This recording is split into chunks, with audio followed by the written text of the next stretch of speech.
И к новостям спорта сыграны заключительные матчи третьего тура чемпионата мира по футболу. Групповой этап позади, и теперь определены все пары 1/8 финала. О триумфальных победах и сенсационных поражениях репортаж моего коллеги Андрея Погорелова.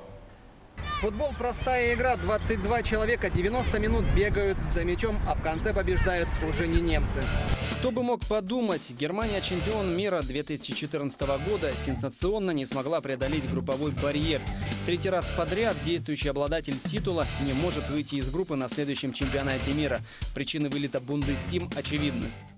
На мой взгляд, заключалась в том, что тренер не смог привнести что-то новое, чтобы могло поменять ту игру, которой придерживалась Германия за последние 4 года. При этом еще одна из причин – это большое варьирование состава. Из 23 игроков фактически на турнире чемпионата мира было задействовано 20 игроков. По итогам группового этапа чемпионата мира по футболу 16 лучших национальных команд продолжают борьбу за главный трофей – Кубок ФИФА. Игры плей-офф стартуют 30 июня. Команда, проигравшая матч, отправляется домой. Соперником сборной России в 1/8 финала стала команда Испании, занявшая первое место в группе «Б». Испанцы – чемпионы мира 2010 года и трехкратные чемпионы Европы, в том числе 2008 и 2012 годов. Но последний их матч с Марокко показал, и против них можно успешно играть.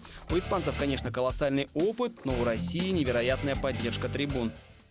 Надо очень строго сыграть в защите, не дать, испанские нападающие очень быстрые, не дать им свободного пространства, чтобы навязали плотно защите. Хорошо, я думаю, у нас неплохая полузащита, справится со своими обязанностями, и чтобы был немножко фарт в дюбе, физическая подготовка. Что показало, как мы видели, что ребята все бегут в первых играх, очень хорошо были подготовлены, тактически правильно сыграли. Ну и чтобы было немножко спортивного веселья. Игра Испания-Россия состоится в воскресенье, 1 июля в Москве на стадионе Лужники. Начало в 23 часа по якутскому времени. Андрей Погорелов, Артем Алексеев, Гавриил Дьячков, Якутск.